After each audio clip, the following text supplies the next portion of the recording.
세상에 생명보다 귀한 것은 없습니다. 우리 주님 말씀하십니다. 사람이 온 천하를 얻고도 자기 목숨을 잃으면 무엇이 유익하리요? 사람이 무엇을 주고 제 목숨을 바꾸겠느냐? 이 생명과 바꿀 것은 없다는 것입니다. 여기서 말씀하시는 생명, 이 목숨은 이 땅에서 우리 각자 가지고 있는 이 생명 목숨을 말하는 것이기도 하고, 더 궁극적으로는 이제 주님 앞에 갔을 때 영원까지 이어지는 그 생명을 말씀하고 있습니다. 이 생명은 세상의 무엇과도 바꿀 수 없는 소중하고 복된 것임을 말씀을 하는데요, 인간의 생명은 이 세상에서 끝나는 것이 아닙니다. 예수님 말씀하신 그 이야기 속에 드러난 것처럼 부자가 가는 곳이 있고 또 거지 나사로가 가는 곳이 있습니다. 또한 사도 바울이 증한 것처럼 나는 달려갈 길을 마쳤으니 이제 나를 위하여는 영광의 멸류관이 예비되어 있다. 이 땅의 삶을 마치고 그 다음에 멸류관이 예비되어 있다 말씀하시기도 하고, 또는 구원을 얻는데 불 가운데서 구원을 얻은 것처럼 아주 어렵게 참 구원을 얻은, 정말로 구원은 귀한 겁니다만은 무엇과도 바꿀 수 없습니다만은 정말 부끄러운 구원도 있다 하는 것을 성경이 말씀하시는 보면 하나님 나라의 상급이 다른 것도 말씀해 주시고 있습니다. 그래서 이 분명한 것은 이 땅의 삶을 마치고 얻는 구원과 상급은 이제 거기서 뭔가 우리가 해서 얻어지는 것이 아니고 지금 이 땅의 삶과 깊은 관계가 있는 것을 알 수 있습니다. 하나님께서 맡겨주는 사명을 감당하지 못한 삶은 어떻게 되는 것입니까? 우리 예수님께서 비유로 말씀하실 때 어떤 주인이 멀리 가면서 달란트를 5달란트, 2달란트, 1달란트를 각자에게 맡겨주고 갔다. 그리고 돌아와서 그 달란트에 대해서 그 주인이 찾았다 하는 말씀하실 때 이 비유를 보면 주님이 부활 승천하셔서 이제 아버지 천국에 가셨다. 이제 다시 재림하실 날이 있을 텐데 그때는 모든 사람에게 맡겼던 그런 것들을 찾으시는데, 우리 모든 사람, 여기 목사인 저희 목사직뿐만 아니라 우리가 장로, 권사, 집사 또 이런 것 떠나서 우리 가정에서 자녀를 맡은 또는 직장에서 어떤 일을 맡은 모든 것에 하나님의 그 맡겨진 사명이 있다는 것입니다. 그런데 그 맡겨진 것을 찾을 때에 5달란트 맡겼던 사람은 5달란트를 남겨서 이 착하고 충성된 종아 칭찬을 받았고, 또 2달란트 받은 사람도 똑같이 칭찬합니다. 많은 일을 했다고, 많이 맡아서 많이 남겼다고 그를 더 칭찬하는 것이 아니고, 결국 우리가 다 생긴 대로 우리 주어진 대로 사명을 감당하면 하나님 앞에 상급은 같은 것인데, 근데 거기서 안타까운 것은 1달란트 맡았던 사람이 그 맡겨진 사명을 감당 못하니까 주인이 뭐라 그럽니까? 뺏어라. 1달란트 있는 거 그거 뺏어라. 그리고 5달란트 가진 사람, 있는 자에게 더 주라 하고 그것을 주었습니다. 여기서 우리가 더 많이 받았다 적게 받았다가 아니고 한번 생각해 보면 그 1달란트를 뺏긴 사람, 이제 달란트가 없지 않습니까? 사명이 없는 사람 아닙니까? 그 사람의 삶은 무슨 의미가 있을까요? 그보다 비참한 삶, 그보다 불쌍한 삶이 어디가 있겠습니까? 이제 우리 누구에게나 이런 일이 주어졌는데, 그래서 우리가 이것을 지고 지금도 우리가 2022년을 지금 달려가고 있고 평생을 이 사명의 짐을 지고 우리가 가야 되는데, 이제 복된 것은 중간에 그친다거나 주저앉으면 또 그것도 안타까운 거죠. 1달란트 받은 사람처럼 끝까지 달려가야 되겠는데 어떤 삶이어야 되는 것입니까? 성경을 읽으면서 대부분 납득이 되고 이해가 되지만 난해 구절이 있습니다. 참 우리 인간의 이성으로 논리로 설명이 안 되는 말씀들이 있는데, 그 가운데 하나가 모세가 어째서 가나안 땅에 들어가지 못했느냐 하는 것입니다. 모세는 이스라엘을 구원하기 위해서 택함받고 부름받았습니다. 그리고 그는 하나님께 인정받고 귀하게 쓰임받은 사명자입니다. 어떻게 생각하면 다른 사람들은 다 못 들어가도 모세만은 들어가야 한다는 생각이 들기도 하지 않습니까? 모세는 이스라엘을 인도하기 위해서 얼마나 많은 수고를 했고 얼마나 많은 고생을 했고 제가 남이 겪지 못한 어려움을 겪었습니까? 그런 모세가 가나안 땅에 들어가지 못하고 비스가 산 언덕에 올라가서 요단 건너편으로 그 약속의 땅 가나안을 바라보고 느보산에서 죽었습니다. 어떻게 이런 일이 있을 수 있다는 말입니까? 그뿐 아니라 그가 나이가 많아가지고 이제 120세나 됐으니까 나이 많아서 늙고 쇠해져서 조상들에게 갔다. 그러면 그런 대로 납득이 됩니다. 그런데 성경은 그렇게 말하지 않습니다. 신명기 34장 7절에 보면 모세가 죽을 때 나이 120세였으나 그의 눈이 흐리지 아니하고 기력이 쇠하지 아니하였더라. 모세는 나이를 먹었지만은 눈이 흐리지 않았다는 말은 우리가 나이가 들면 눈이 흐릿해지고 결국은 사리 판단을 잘 못합니다. 그런데 눈이 흐리지 않았다는 말은 모세는 총명했다는 거예요. 그 나이가 돼도. 그리고 나이를 먹었다고 해서 자신이 할 일을 하지 못하는 그런 사람이 아니라 얼마든지 일할 수 있는 그런 나이였다는 것입니다. 그래서 모세는 기력이 쇠하지 아니했다고 말씀하지 않습니까?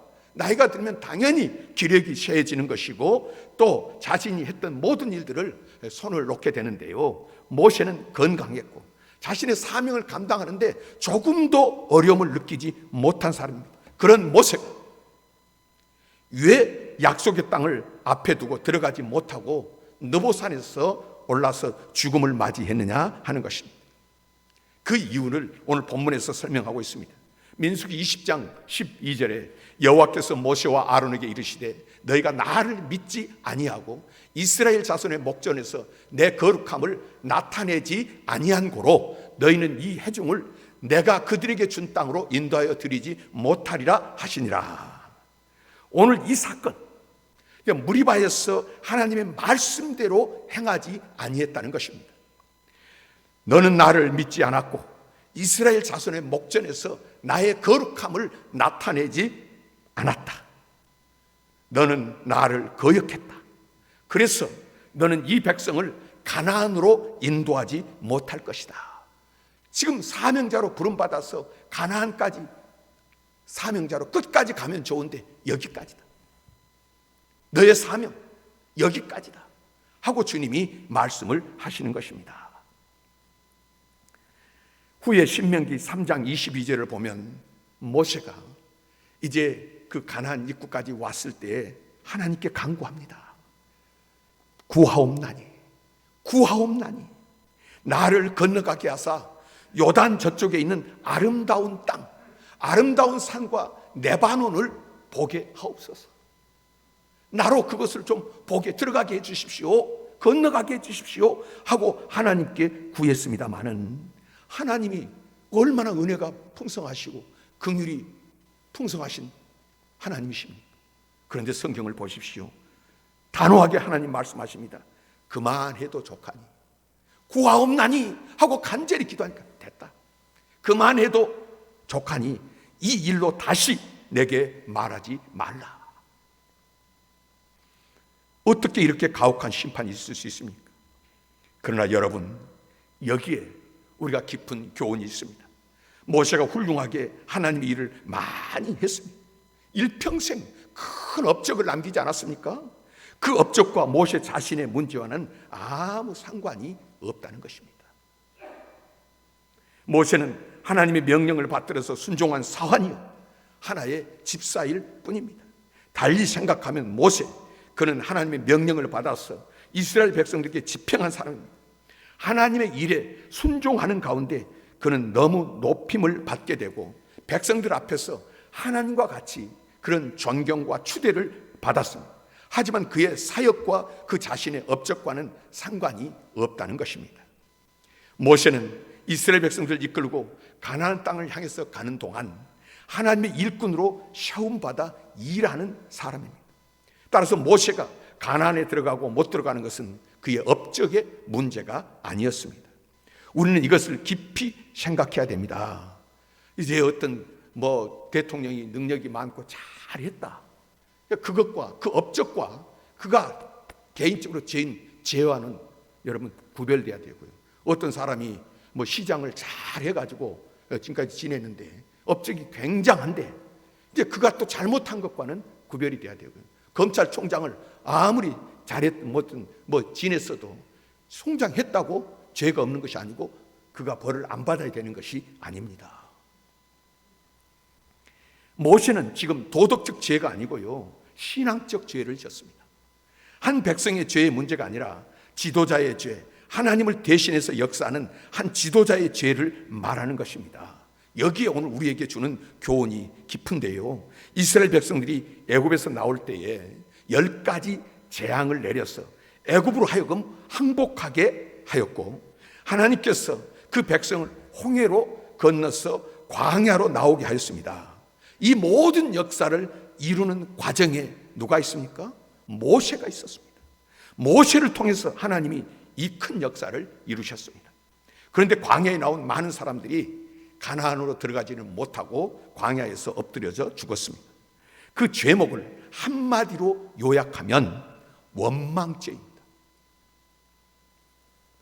이 원망이라고 하는 죄가 얼마나 무서운 죄라는 것을 우리는 까맣게 잊고 있습니다. 살인과 도둑질, 거짓말, 간음, 이러한 것들은 죄인 줄 알지만 우리 마음속에 있는 원망, 이것이 얼마나 무서운 죄인지에 대해서는 전혀 생각하지를 않습니다. 오늘 우리는 이것을 생각해야 됩니다. 사도 바울은 이 사실을 고린도전서 10장 10절에서 어떤 사람들이 원망하다가 멸망시키는 자에게 멸망하였나니 너희는 그들과 같이 원망하지 말라. 광야에서 이스라엘 백성들이 하나님을 원망하다가 죽었느니라. 그런 거로 너희는 그들과 같이 원망하지 말라. 고린도 교회를 향해서 경고하고 있습니다. 원망죄라는 것은 하나님을 믿는 사람들의 죄입니다. 하나님을 섬기는 신앙인의 죄 가운데 중심부에 이 원망이라고 하는 죄가 있습니다. 오늘 본문의 배경을 보면 이스라엘 백성들이 신광야 가데스에 있을 때 물이 없어서 하나님을 원망했다는 내용이 있습니다. 이스라엘 백성들은 출애굽 때에 홍해가 갈라지는 기적을 보지 않았습니까? 광야의 삶을 지금까지 살아오면서 불기둥, 구름기둥 인도하시는 것을 알았습니다. 오늘 또 불기둥, 구름기둥을 저희들이 체험했고, 또 그저께도 어저께도 오늘 아침에도 만나를 체험을 했습니다. 그런데 잠시 물이 없다고 해서 오늘 지금 눈앞에 목이 탄다고 해서 원망할 수 있는 것입니까? 뭔가 더디고 답답해가 있죠. 분명히 있습니다. 그런데 하나님께서 왜 이렇게 하시는가? 우리가 분명히 아는 것은 하나님께서는 내가 원하는 것을 주는 것이 아니라 너 원하는 거 받으면 망한다는 거예요. 그 욕심으로 죽는다는 거예요. 내가 원하는 것을 주시는 것이 아니라 하나님이 보실 때 나에게 가장 유익한 것, 복된 것, 그것을 때를 따라서 하나님이 주시는 것입니다. 한꺼번에 줘도 늦게 줘도 빨리 줘도, 그래서 하나님은 적당한 때 때를 따라서 주시는 것입니다. 그래서 지금 하나님이 그 일을 하고 계시는 거예요. 나는 답답하지만은 주님은 지금 일하고 계시는 것입니다. 축복의 길로 인도하고 계시는데, 그런데 기다리지를 못하지요. 문제가 있으면 좋은 방향으로 인도하심을 구하고 하나님께 길을 묻고 나가야 되는데, 가장 쉬운 방법은 누군가를 향해서 원망해버립니다. 왜 나를 낳으셨나요? 이런 원망이 됩니까? 그 많은 은혜를 주시고 생명을 주셨는데 한순간 힘들고 어렵다고 왜 나를 낳으셨나요?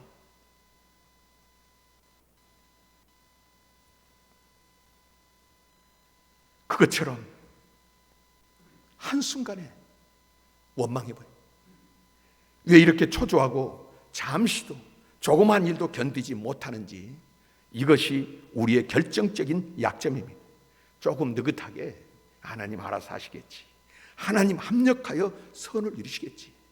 이스라엘 백성들을 가나안 땅으로 인도하시는 하나님의 엄연한 역사가 있는데 우리도 하나님 인도하시겠지 기다리면 좋겠는데 그게 없습니다. 지금은 고인이 되셨지만은 저는 김선태 권사님이 늘 그 말씀하신 것이 생각이 납니다. 늘 그분 말씀 끝이요. 몸이 좀 불편하시는데 얼마나 힘드세요 하면은 괜찮아요 목사님, 여기 하나님의 뜻이 있겠지요. 무슨 문제든지 어떠세요 하면은 놔두세요. 그분 표현은 냅둬요. 하나님께서 하십니다. 지금은 이래도 두고 보면 하나님께서 하신다는 것입니다. 원망이 없었습니다. 그리고 하나님을 믿었습니다. 그런데 보십시오. 원망이라는 것은 원래 그 성격상 상승하게 되어 있습니다. 원망은 상승작용을 합니다. 그래서 처음에는 조그만 일로 원망을 하다가 보면 점점 더 커지기 시작하면 뒤에서 마귀가 역사하는 거죠. 그래, 너 잘한다. 마음대로 원망해라. 그래서 처음에는 동조하지 않고 있다가 마귀가 자꾸 부추기면 동요하는 겁니다. 그러다 보면 부모를 탓하고 재산 탓하고 정치 탓하고 마지막에는 하나님을 원망합니다. 모든 원망의 결국은 하나님께까지 상승하게 마련입니다. 이스라엘 백성들이 신광야에 이르러 가데스에 도착했을 때에 물이 없자 모세와 아론에게 몰려와서 다투었습니다. 백성이 모세와 다투어 말하되, 한마디로 모세에게 와서 싸우자고 하는 것입니다. 왜 물을 주지 않느냐는 것입니다. 그동안 하나님께서 베풀어 주신 은혜에 대해서 전혀 감사하지 않았습니다. 단지 자신들의 삶이 공고한 문제가 터지니까 모세와 싸우자는 것입니다. 그뿐입니까? 3절에 우리 형제들이 여호와 앞에서 죽을 때에 우리도 죽었더라면 좋을 뻔하였도다. 이 사람들이 하는 말이, 우리 형제들이 여호와 앞에서 죽을 때 자신들도 죽었으면 좋았을 걸.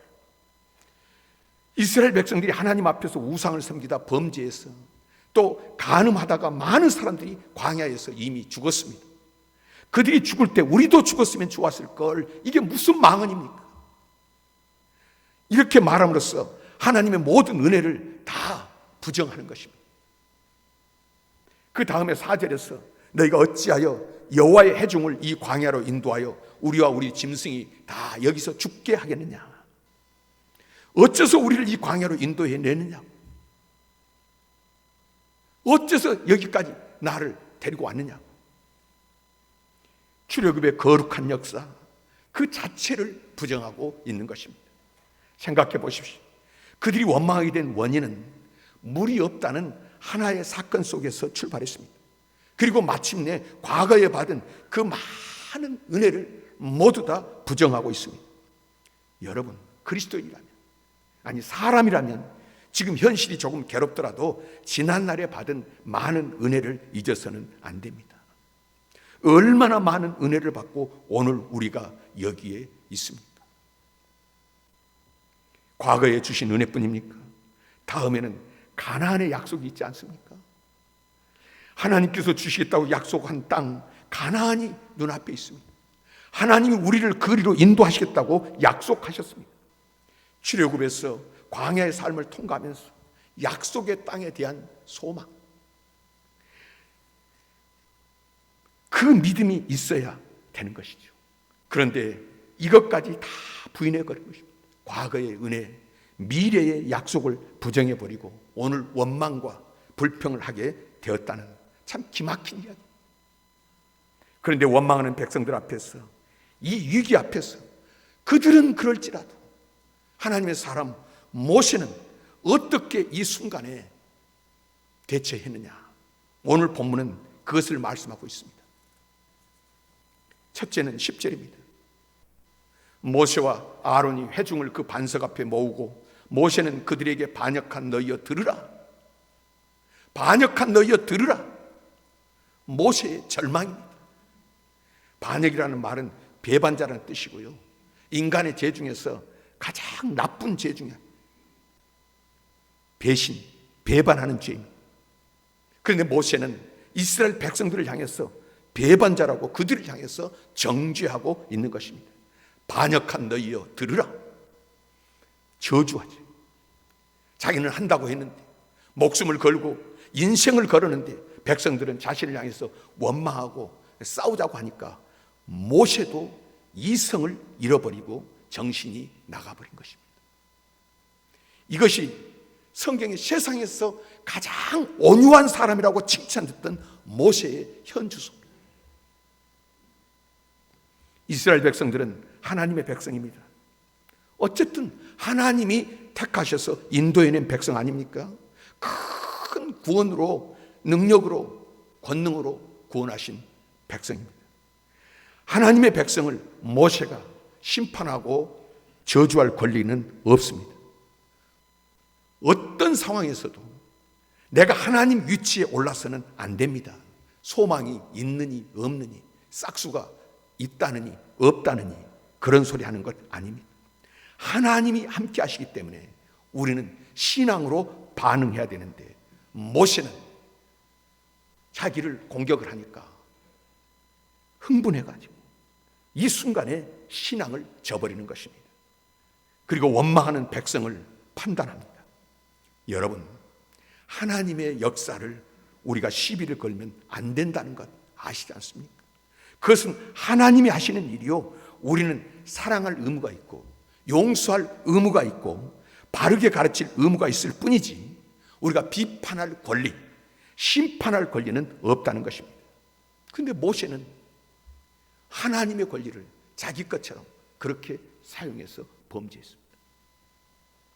둘째로, 오늘 10절 말씀 하반절에 우리가 너희를 위하여 이 반석에서 물을 내랴 말합니다. 한번 생각해 보십시오. 모세가 언제 물 낸 적이 있습니까? 모세가 언제 만나를 만들어 이스라엘 백성들에게 준 적이 있습니까? 하나님께서 내셨고 모세는 심부름만 했을 뿐입니다. 하나님이 반석을 치라 하면 쳤고 그 지팡이를 들어 명령하라 하면 그는 순종했더니 홍해가 갈라졌는데, 하나님이 하신 것이지 모세가 한 것이 아니지 않습니까? 모세는 심부름한 것뿐입니다. 그런데 40년 동안 계속해서 하나님께서 모세를 통해서 이적을 행하고 표적을 행하신 것을 보니까 사람들이 모세를 높여 하나님처럼 그렇게 존경하게 되고 높임을 받게 되다 보니까 어느덧 자기 위치를 잃어버린 것입니다. 제가 이 교회에 20년 넘게 오늘 심을 하고 목회를 하면서 제가 설교하고 목사 일하니까 많은 분들이 목사님 하니까 제가 하나님 자리에 서면 되겠습니까? 이 교회에 40년, 50년 다녔다고, 그래서 직분을 가졌다고 사람들이 다 대단합니다 칭찬하면, 그랬다고 해서 하나님 자리에 서면 되겠습니까? 그런데 너무나 많은 그런 일들이 오늘 세상에 있고요, 우리 자신 마음속에 도사리고 있는 것입니다. 여기서 자기 자신의 존재를 잃어버린 것입니다. 자기 위치도 잃어버렸습니다. 하나님의 능력 안에 살면서 자기가 능력의 사람인 줄로 착각하고 있었습니다. 하나님의 능력, 그것을 집행하는 사람이 있을 뿐인데 어느 사이에 이렇게 교만하고 오만한 시간이 왔더라는 것이죠. 이러한 사실은 하나님의 일을 충성되게 감당하는 사람들이 특별히 조심해야 됩니다. 하나님의 능력이 자신과 함께해서 놀랍게 축복하신 것을 보고서 하나님을 잊어버리고 자신이 능력이 있는 것처럼, 자신이 지혜가 있는 것처럼 어리석게 굴지 말라는 말씀입니다. 철저히 하나님 하시는 일에 내가 쓰임을 받고 있음에 감사해야 되는 줄 믿습니다. 그런데 모세는 너무 흥분했어. 요때쯤 돼서 사실 누나 미리암이 있었지 않습니까? 죽었습니다. 아마도 너무 힘들고 어려운 시대를 보내는데 그러고 있는 통에 또 백성들이 와가지고 시비를 걸고 원망을 하니까 흥분해서 그래서는 모르나, 그러나 그는 하나님의 뜻에서 벗어났습니다. 셋째는, 모세는 반석을 2번 쳤다라고 말씀합니다. 모세는 자신의 감정을 다스릴 수 있는 그 기다림의 시간이 없어서 실수를 반복하고 있는데요, 하나님께서 모세에게 말씀하셨습니다. 7절 8절 말씀인데요, 여호와께서 모세에게 말씀하여 이르시되 지팡이를 가지고 내 형 아론과 함께 회중을 모으고 그들의 목전에서 너희는 반석에게 명령하여 물을 내라 하라. 내가 그 반석에 물을 내게 하여 회중과 그들의 짐승에게 마시게 할지니라.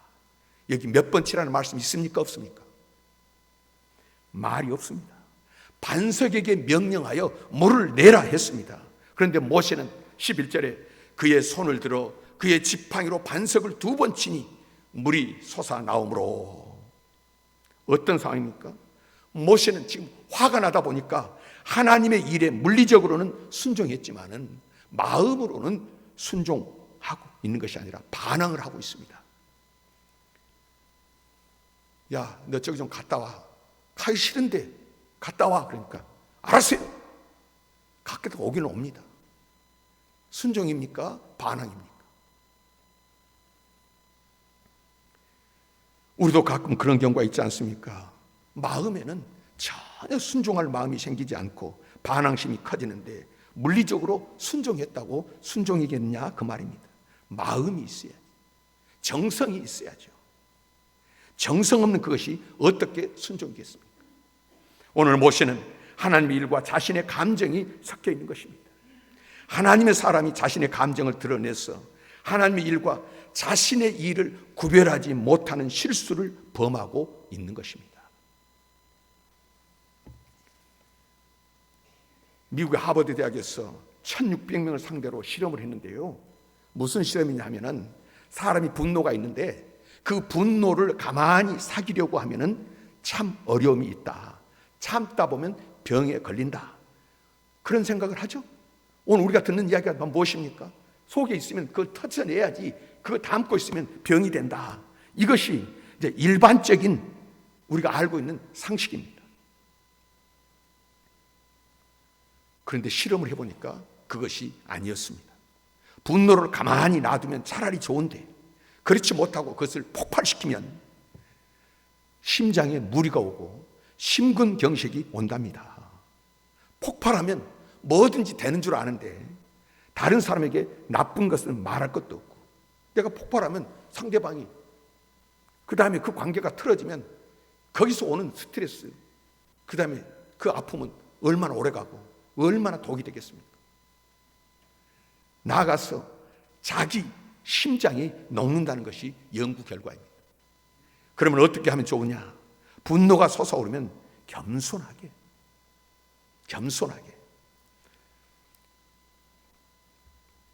모든 것을 아시는 그분께 나아가서 한 계단 한 계단 내려서면서 분노의 문제를 해결해야지 폭발시키면 안 된다는 것입니다. 폭발시키는 것은 치유가 아니고 참 그것이 오히려 병이라는 발표입니다.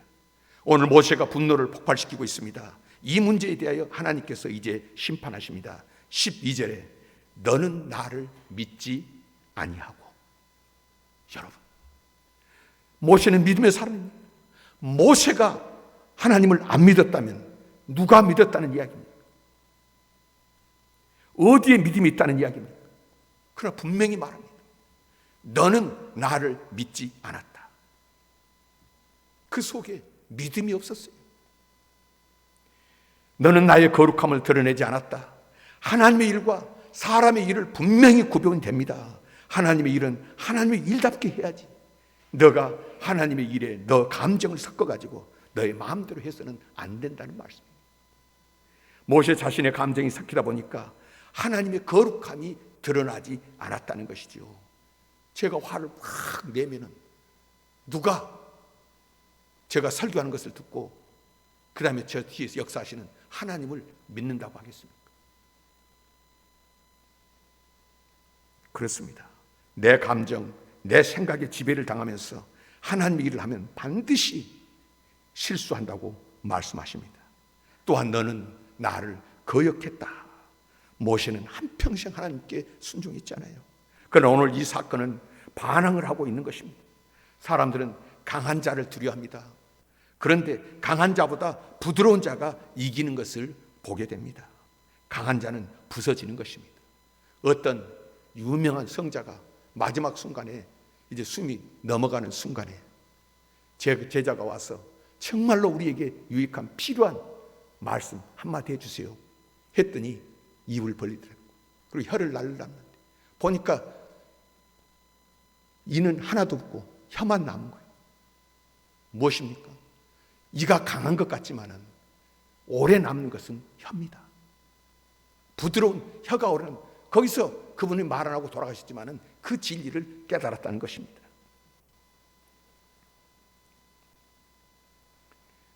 여호와께서 모세와 아론에게 이르시되 너희가 나를 믿지 아니하고 이스라엘 자손의 목전에서 내 거룩함을 나타내지 아니한 고로 너희는 이 회중을 내가 그들에게 준 땅으로 인도하여 드리지 못하리라 하시니라. 사명 끝낸 거예요.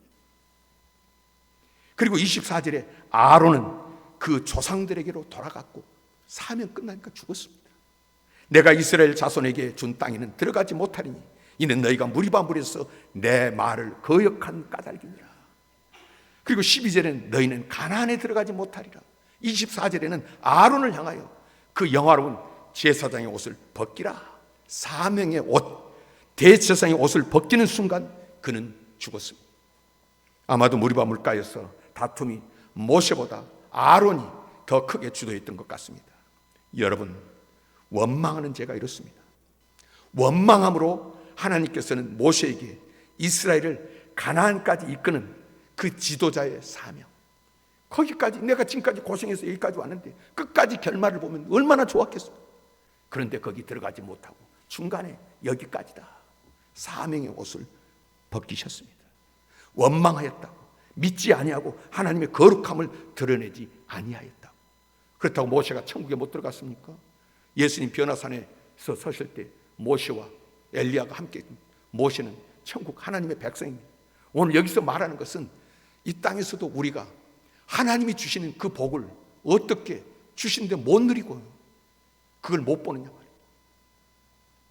원망죄, 믿음 없음, 하나님의 거룩함을 드러내지 아니한 것, 그렇습니다. 예수 그리스도 안에서 가장 높은 덕은 감사하는 것입니다. 십자가 앞에서 우리가 무엇을 해야 되겠습니까? 환경이나 주변 상황은 분명히 우리의 본성에 잠들어 있는 원망을 요구합니다. 그러나 그리스도인이 누굽니까? 죄인 되었을 때, 아무것도 모를 때에, 원수 되었을 때 그 큰 은혜를 입은 사람들 모르죠? 갓난 애기가요,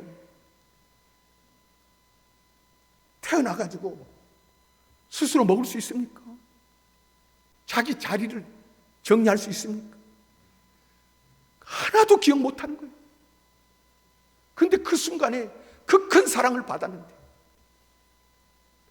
모른다고 외면합니까? 모른다고 원망합니까? 여러분, 우리가 피해야 할 것은 원망하는 것입니다. 원망은 득대, 대신 원망해서는 안 된다는 것입니다. 모세를 통해서 오늘 우리에게 주신 말씀입니다. 2022년 새해 벽 뒤에 주님 오늘 우리를 부르셨고 이제 출발케 하셨습니다. 2022년 12월 31일 꼭대기에 섰을 때 주님께서 여전히 우리에게 사명의 옷을 입히시고 가자, 상 받는 그날까지 앞으로 가자 하고 능력 주시고 은혜 주시는 삶이겠습니까? 아니면은 사명의 옷을 벗기시고 여기까지다 하시겠습니까? 우리는 크든 작든 예수 그리스도를 구주로 믿는 사람은 이 땅에 다 사명자로 서 있는 것입니다. 끝까지 사명의 옷을 입고 주님 앞에 상 받는 저와 여러분 되기를 원하시고 이 말씀 주신 줄 믿습니다.